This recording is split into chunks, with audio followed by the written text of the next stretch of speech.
शांति। आज 27 जुलाई 2026 के बाबा के अनमोल मधुर महावाक्य सुनेंगे।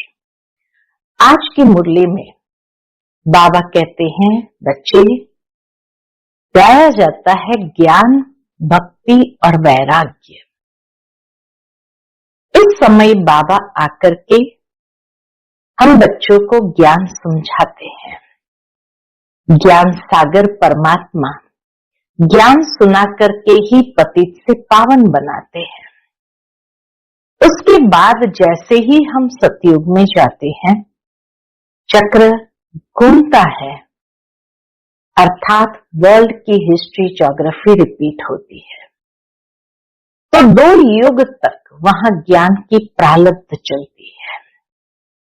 फिर द्वापर के बाद भक्ति आरंभ होती है। भक्ति भी पहले पहले अव्यभिचारी अर्थात एक की ही पूजा होती है।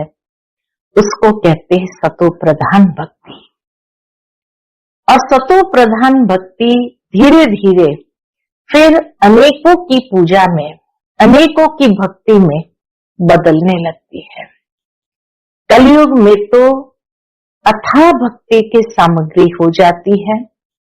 अनेक वेद शास्त्र सब कुछ बढ़ जाते हैं। भक्ति के भी अलग अलग प्रकार हो जाते हैं। तब बाबा आते हैं और हम बच्चों को इस पुरानी देह और दुनिया से बेहद का वैराग्य दिलाते हैं, जिस वैराग्य से ही हम सूक्ष्म से सूक्ष्म वैराग्य को भी धारण कर सकते हैं। अर्थात सूक्ष्म वैराग्य है मैं और मेरेपन का। इस बेहद के वैराग्य को धारण करते हैं, जहां हम सारी पुरानी दुनिया को बुद्धि से भूलते हैं और फिर ज्ञान की बातों को यथार्थ रीति समझते हुए अपने में धारण करते हैं। बाबा कहते, तुम्हारे जैसा खुश नसीब और कोई नहीं है, क्योंकि इस समय तुम राज ऋषि बनते हो और राजाई के लिए ही राजयोग सीख रहे हो। बाबा कहते हैं, ऐसा कभी कोई कॉलेज देखा कि जहां पढ़ाई अभी हो और प्राप्ति भविष्य में हो? दुनिया के अंदर जो पढ़ाई पढ़ते हैं इसी जन्म के लिए होती है, लेकिन ये एक ही पढ़ाई ऐसी है जिसकी प्राप्ति अगले जन्म में होती है। तो इसलिए बाबा कहे, तुम बच्चों जैसा खुशनसीब और कोई नहीं है। तो सुनते हैं आज के बाबा के अनमोल मधुर महावाक्य। ओम शांति। मीठे बच्चे, सारी दुनिया में तुम्हारे जैसा खुशनसीब कोई नहीं। तुम हो राज ऋषि, तुम राजाई के लिए ही राजयोग सीख रहे हो। आज की मुरली से प्रश्न है, निराकार बाप में कौन से संस्कार है जो संगम पर तुम बच्चे भी धारण करते हो? उत्तर है, निराकार बाप में ज्ञान के संस्कार है। वह तुम्हें ज्ञान सुनाकर पतित से पावन बना देते हैं। इसलिए तुम्हें ज्ञान का सागर पतित पावन कहा जाता है। तुम बच्चे भी अभी वो संस्कार धारण करते हो। बाबा कहते, तुम नशे से कहते हो कि हमें भगवान पढ़ाते हैं, हम उनसे सुनकर सुनाते हैं। आज की मुरली से पहले गीत बजा है, आखिर वह दिन आया आज। ओम शांति। मीठे मीठे रूहानी बच्चों ने ये गीत सुना। ये महिमा किसकी है? एक बाप की। शिवाय नमः ऊंचते ऊंच भगवान है ना। बच्चे जानते हैं वह हमारा बाप है। ऐसे नहीं कि हम सभी बाप है। बाबा कहते ऐसे तो नहीं, हम सभी बाप है। गाया भी जाता है कि सारी दुनिया ब्रदरहुड है। सन्यासी अथवा विद्वानों के कहने अनुसार ईश्वर सर्वव्यापी कहने से जैसे कि फादरहुड हो जाता है, ब्रदर होने से तो बाप सिद्ध होता है, लेकिन फादरहुड कह दिया तो बाप सिद्ध ही नहीं होता है। तो ब्रदरहुड होने से तो बाप सिद्ध होता है, जिससे वर्षा मिलना है। फादरहुड है तो फिर वर्षे की कोई बात ही नहीं है। बच्चे जानते हैं हम सभी आत्माओं का बाप एक है। उनको कहा जाता है वर्ल्ड गॉड फादर। वर्ल्ड में कौन है? सभी ब्रदर्स आत्माएं हैं। सबका गॉड फादर एक ही है। उस बाप की सभी प्रार्थना करते हैं। एक की ही बंदगी अथवा पूजा होनी चाहिए, वह है सतो प्रधान पूजा। यह भी समझाया है ज्ञान, भक्ति और वैराग्य। बाप ज्ञान देते हैं। इस बात के लिए ज्ञान मिलता है, सदगति के लिए। सदगति कहा जाता है जीवन मुक्ति धाम को। यह आत्मा को बुद्धि में धारण करना है। हमारा घर शांति धाम है, उसको मुक्ति धाम, निर्वाण धाम भी कहा जाता है, लेकिन सबसे अच्छा नाम है शांति धाम। बाबा कहे भले निर्वाण धाम, मुक्ति धाम कहा जाता है घर को, लेकिन सबसे अच्छा नाम है शांति धाम। यहाँ तो ऑर्गन्स होने के कारण आत्मा टॉकी में रहती है, बोलना पड़ता है। सूक्ष्म वतन में है मूवी, इशारों में बात होती है, आवाज नहीं होती। तीनों लोकों को भी तुम जान गए हो। मूल वतन, सूक्ष्म वतन, स्थूल वतन, बुद्धि में ये अच्छी रीति बैठा है। तीनों लोकों का ज्ञान बुद्धि में अच्छी रीति बैठा है। फिर कहा जाता है मनुष्य सृष्टि के लिए ही गाया जाता है कि सृष्टि चक्कर लगाती है। उसको कहा जाता है वर्ल्ड की हिस्ट्री ज्योग्राफी। तो तीनों लोकों का ज्ञान हो गया, फिर तीनों कालों का भी ज्ञान है, जिसको कहा जाता है हिस्ट्री ज्योग्राफी। मनुष्य ही तो उसको जानेंगे ना, हिस्ट्री ज्योग्राफी को कौन जानेंगे? मनुष्य ही जानेंगे। वर्ल्ड की हिस्ट्री ज्योग्राफी सुनाते हैं, ऊंच से ऊंच बाप है। वर्ल्ड की हिस्ट्री ज्योग्राफी कैसे रिपीट होती है वही जानते हैं। इस चक्र को जानने से ही तुम चक्रवर्ती राजा बने हो। गाते भी है देवताएं संपूर्ण निर्विकारी है। लक्ष्मी नारायण के चित्र है ना, तीनों कालों को भी जानते हैं। उसमें सबसे पहले बाबा कहते हैं सतयुग, जो संपूर्ण निर्विकारी देवताओं की दुनिया है। लक्ष्मी नारायण के चित्र है ना, वो संपूर्ण निर्विकारी। और अपने को मनुष्य क्या कहते हैं? अपने को कहते हैं संपूर्ण विकारी। सतयुग में है संपूर्ण निर्विकारी अथवा संपूर्ण पावन। कलयुग में है संपूर्ण विकारी, संपूर्ण पतित। भारत की ही बात है। ये सारी बाबा कहे मुख्य रूप से भारत की ही बात है। ये बाप ही आकर बुद्धि में बिठाते हैं और कोई नहीं जानते। उन्होंने तो सतयुग को लंबा समय दे दिया है। समझते हैं लाखों वर्ष पहले सतयुग था, तो किसी की बुद्धि में ये बातें आती ही नहीं है। अब बच्चे जानते हैं। क्या जानते हैं? हम अभी संपूर्ण विकारी से संपूर्ण निर्विकारी बन रहे हैं। संपूर्ण पतित से संपूर्ण पावन बनना है। बाप समझाते हैं आत्मा में ही खाद पड़ी हुई है। गोल्डन एज से अब आयरन एज बन गई है। यह आत्मा की भेंट की जाती है। यह अच्छी रीति समझना है। हर बात बाबा बहुत क्लियर करके समझाते हैं। बाबा कहते तुम बच्चे बहुत खुशनसीब हो। तुम्हारे जैसा खुशनसीब कोई और नहीं। अभी तुम राजयोग में बैठे हो, तुम राज ऋषि हो। राजाई के लिए कभी कोई पढ़ाई होती है क्या? दुनिया में कभी देखा ये राजाए के लिए पढ़ाई होती है, बैरिस्टर बनाएंगे, परंतु विश्व का महाराजा कौन बनाएंगे? बैरिस्टर की पढ़ाई से बैरिस्टर बना देंगे, लेकिन बाबा कहते विश्व का महाराजा कौन बनाएगा? बाप के सिवाय कोई बना न सके। यहाँ महाराजा तो कोई है नहीं। सतयुग के लिए तो जरूर चाहिए, इसको जरूर आना पड़े। सतयुगी महाराजा महारानी बनाने के लिए किसको तो आना पड़े। बाप कहते मैं आता हूं तब जब भक्ति पूरी होनी होती है। अब भक्ति पूरी हुई और कोई बात इसमें उठा ही नहीं सकते। हम बाबा कहते अब भक्ति पूरी हुई और कोई बात इसमें उठा ही नहीं सकते। हमको बाप बैठ पढ़ाते हैं, ये नशा होना चाहिए। हम आत्माओं को निराकार बाप परमपिता परमात्मा शिव पढ़ाते हैं। शिव को तो कोई जानते ही नहीं।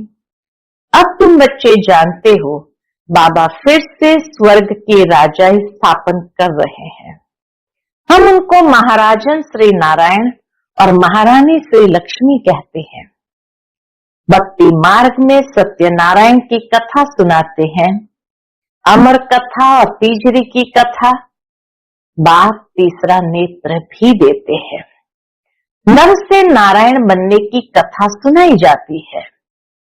वही बातें जो पास्ट हो जाती है वह फिर भक्ति मार्ग में काम आती है। अभी तुम बच्चे समझते हो बाबा हमको स्वर्ग का मालिक बनाते हैं, हम हकदार है। भगवान तो स्वर्ग का रचयिता है ना। हम भगवान की संतान है, तो हम स्वर्ग में क्यों नहीं है, कलयुग में क्यों पड़े हैं? परम पिता परमात्मा तो नई दुनिया रचते हैं, पुरानी दुनिया थोड़ी भगवान रचते हैं। पहले नई दुनिया बनाते हैं, उसके बाद फिर पुरानी को तोड़ेंगे। तुम जानते हो हम सतयुग के लिए राज्य ले रहे हैं। सतयुग में कौन होंगे? इन लक्ष्मी नारायण की डिनास्टी होगी और भी जो राजाएं होंगे ना। बाबा कहते और भी तो राजाएं होंगे ना, जिसकी निशानी है विजयी माला। बाबा कहते विजयंती माला जो है ये निशानी है कि लक्ष्मी नारायण की डिनास्टी होंगी, तो उस समय और राजाएं भी होंगे ना। बच्चे जानते हैं अभी हम विजयी माला में पिरोने के लिए पुरुषार्थ कर रहे हैं। अभी एक महाराजा महारानी का राज्य नहीं, लेकिन अलग अलग स्थान के राजाएं भी होंगे। इसीलिए दिखाते हैं कि श्री कृष्ण अलग राजधानी का था और राधे अलग राजधानी की थी। अर्थात भले लक्ष्मी नारायण महाराजा महारानी के राज्य में होंगे, लेकिन उसके नीचे अनेक राजाओं के भी राज्य चलेंगे। तो इसीलिए बाबा कहते जिसकी निशानी है विजयी माला। बच्चे जानते हैं अभी हम विजयी माला में पिरोने के लिए पुरुषार्थ कर रहे हैं। दुनिया में माला का अर्थ कोई नहीं जानते कि ये क्यों पूजी जाती है। ऊपर में फूल कौन है? माला को फेरते फेरते फिर फूल को नमस्ते करते हैं, फिर माला फेरेंगे। फूल आता है, नमस्ते करेंगे, फिर माला फेरेंगे। माला बैठ सिमरते हैं कि कहां बाहर ख्यालात न जाए, बुद्धियों कहीं बाहर न जाए। तो 8 महाराजा महारानी है और 108 ये राजाएं वहां होंगे, सतयुग से लेकर के त्रेता युग के अंत तक। इसीलिए उनको पूजते हैं, माला के रूप में सिमरते हैं। बाबा कहते अंदर राम राम की धुन लगाते हैं, जैसे बाजा बजता है। बहुत प्रैक्टिस करते हैं। ये सब है भक्ति मार्ग की बातें। बहुत भक्ति करने वाले सिर्फ कोई विकर्म नहीं करेंगे। जो बहुत पक्के भक्त होंगे वो विकर्म नहीं करेंगे। बहुत भक्ति करने वाले के लिए समझेंगे ये सत्यवादी होगा। मंदिर में माला रखी होगी, माला फेरते मुख से राम राम कहते रहेंगे। बहुत लोग समझते हैं भक्ति में पाप नहीं होता, कहते नौधा भक्ति से मनुष्य मुक्त हो जाते हैं, परंतु होता कुछ भी नहीं। नौधा भक्ति माना 9 प्रकार से भक्ति करते हैं, एक के बाद एक कंटिन्यू 9 प्रकार की भक्ति होती है। तो सोचते हैं ये सारी भक्ति करने के बाद व्यक्ति मुक्त हो जाते हैं, परंतु बाबा कहते हैं ऐसा कुछ भी है नहीं। यह एक नाटक है, उसमें सतो प्रधान सतो रजो तमो में सबको आना ही है, वापस एक को भी नहीं जाना है। जैसे ऊपर में जगह खाली हो जाती है, वैसे यहाँ भी बहुत जगह खाली हो जाएगी। दिल्ली के आसपास मीठी नदियों पर राजधानी होती है, समुद्र के तरफ नहीं होती है। ये बॉम्बे आदि होगी नहीं। राजधानी हमेशा मीठी नदियों के पास होगी, बाबा कहते समुद्र के पास नहीं होंगी। ये बॉम्बे आदि होगी नहीं। वह तो पहले द्वापर युग के बाद बाबा कहते हैं वो पहले मच्छी मयानी थी, अर्थात मछली फंसाने वाले ही वहां रहते थे। अभी तो समुद्र को कितना सुखाया है, फिर भी मच्छी मयानी होगी, फिर से वापस इतना महाविनाश होगा और द्वापर के बाद फिर मच्छी मयानी होंगी, यानी मछली फंसाने वाले ही वहां रहेंगे। सतयुग में तो बॉम्बे होती नहीं, वहां कोई पहाड़ियां आदि भी नहीं होती है। सतयुग में पहाड़ियां आदि भी नहीं, कहां जाने की दरकार ही नहीं रहती है। यहाँ मनुष्य थकते हैं तो जाते हैं रेस्ट लेने। सतयुग में थकने करने की तो कोई प्रकार की तकलीफ नहीं होती। हाँ, बाबा के सतयुग में थकने करने की कोई प्रकार की तकलीफ नहीं होती, तुम स्वर्गवासी बन जाते हो, रिंचक भी तकलीफ नहीं होती। तो अब बच्चों को बाप की श्रीमत पर चलना है। बाप कहते हैं मीठे लाडले बच्चों, शरीर निर्वाह अर्थ धंधा आदि तो करना है। स्कूल में स्टूडेंट पढ़कर फिर घर में जाकर पढ़ते हैं, होमवर्क होता है, घर का कामकाज भी करते हैं। यह भी ऐसे है। इस पढ़ाई में तुमको कोई तकलीफ नहीं है। उस पढ़ाई में कितनी सब्जेक्ट होती है, यहाँ तो एक पढ़ाई और एक ही पॉइंट है। एक पढ़ाई और एक ही पॉइंट की पढ़ाई है, और वो पॉइंट है मन मना भाव। बस ये एक पॉइंट की पढ़ाई है। इससे तुम्हारे पाप नाश होंगे। भगवान वाच है ना, वह समझते हैं गीता भगवान ने द्वापर में सुनाई, परंतु द्वापर में सुनाकर क्या करेंगे। श्री कृष्ण के चित्र में लिखत बहुत अच्छी है, यह लड़ाई तो एक निमित्त है। सब मरेंगे तब तो वापस मुक्ति जीवन मुक्ति में जाएंगे। सो भी सिर्फ लड़ाई में थोड़ी मरेंगे, अनेक प्रकार की कैलेमिटीज होंगी। बच्चों को कोई दुख नहीं होना चाहिए। मनुष्य का हार्ट फेल होता है तो उसमें कोई दुख नहीं होता है। मौत हो तो ऐसा बैठे बैठे हार्ट फेल हुआ, खलास। जब तक डॉक्टर आए आत्मा निकल जाती है। अब तो सबका मौत होना है। पिछाड़ी में न हॉस्पिटल न डॉक्टर रहेंगे, न क्रिया कर्म करने वाले रहेंगे। हॉस्पिटल रहेगी, न डॉक्टर रहेंगे, न कोई क्रिया कर्म करने वाले रहेंगे। कुछ भी नहीं होगा। सबके प्राण तन से निकलेंगे, मुसलधार बरसात पड़ेगी। बाबा के मौत में कोई देर थोड़ी लगेगी। कोशिश कर रहे हैं ऐसे बॉम्ब्स बनाए जो मनुष्य फट से मर जाए। ऐसे ऐसे बॉम्ब्स बनाते रहते हैं, बॉम्ब्स की इम्प्रूवमेंट करते रहते हैं। ये ड्रामा में नूंद है, ड्रामा में बना बनाया खेल है। कल्प कल्प विनाश होता है। सतयुग में तुमको ये ज्ञान रहेगा नहीं, बाप को ही आकर ज्ञान देना है। स्थापना हो गई, फिर ज्ञान की बात ही नहीं रहती। फिर जब रावण राज्य शुरू होता है तो भक्ति शुरू होती है।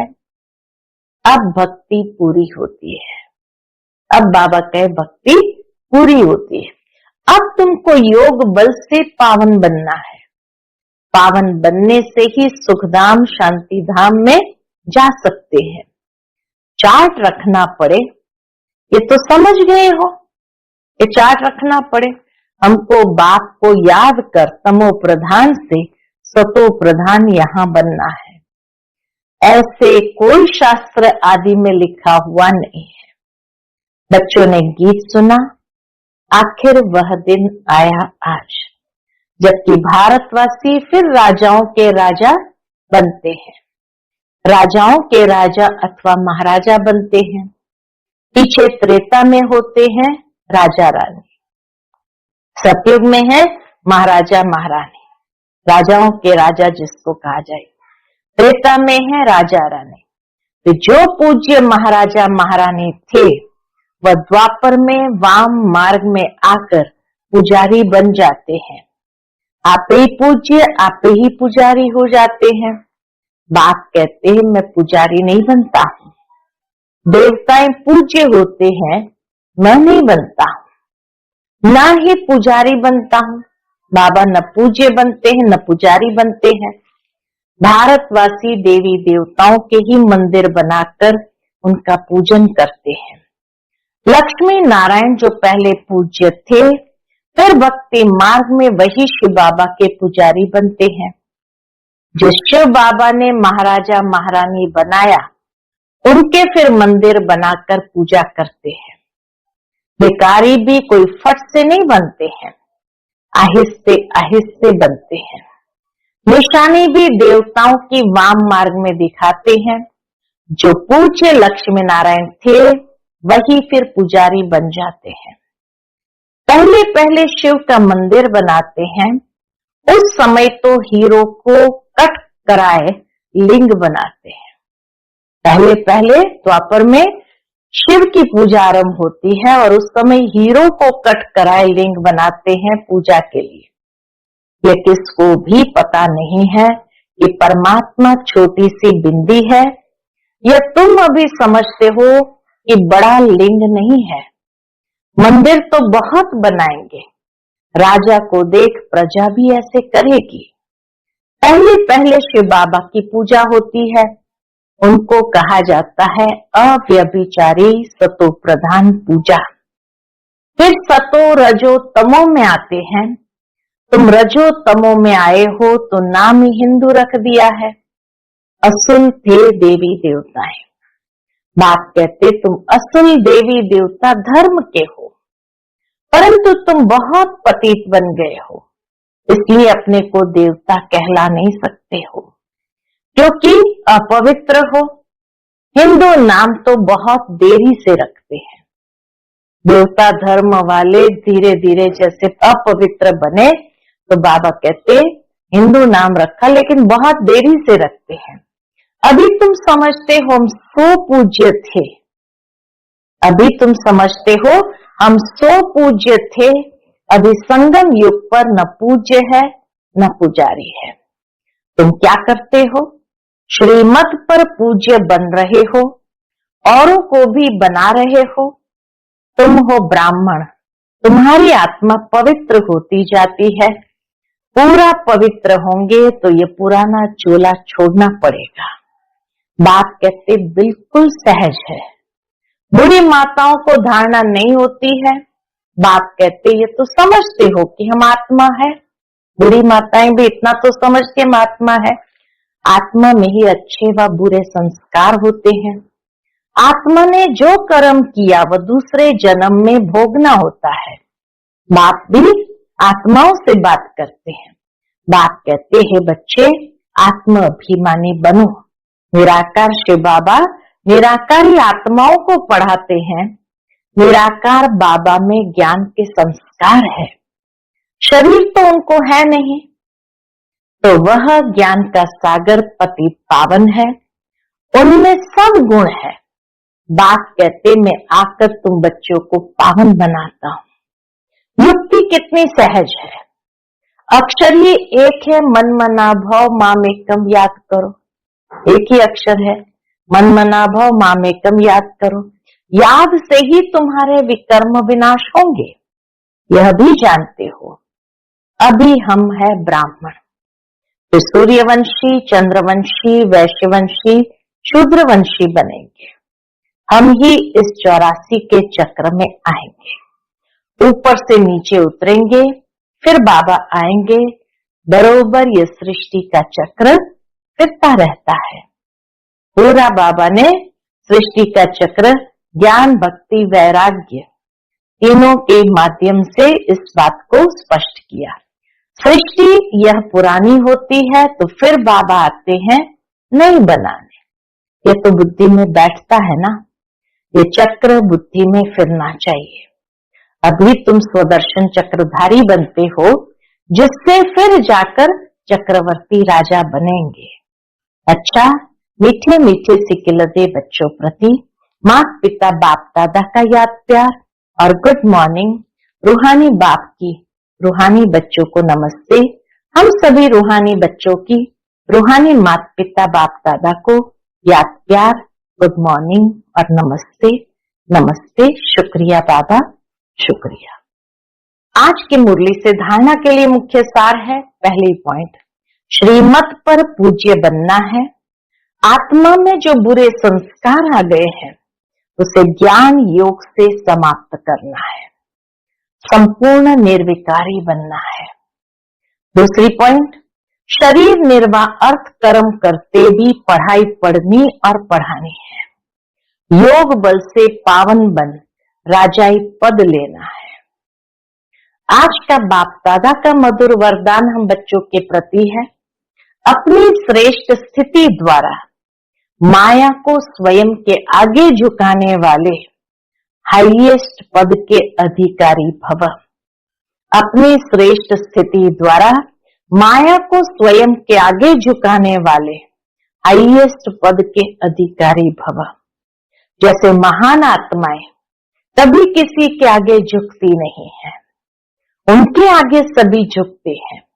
ऐसे आप बाप की चुनी हुई सर्वश्रेष्ठ आत्माएं कहां भी कोई भी परिस्थिति में वह माया के भिन्न भिन्न आकर्षण करने वाले रूपों में अपने को झुका नहीं सकती।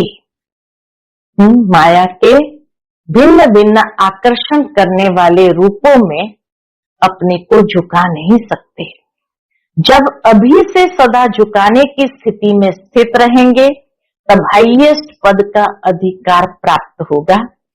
ऐसी आत्माओं के आगे सतयुग में प्रजा स्वमान से झुकेगी और द्वापर में आप लोगों के यादगार के आगे भक्त झुकते रहेंगे।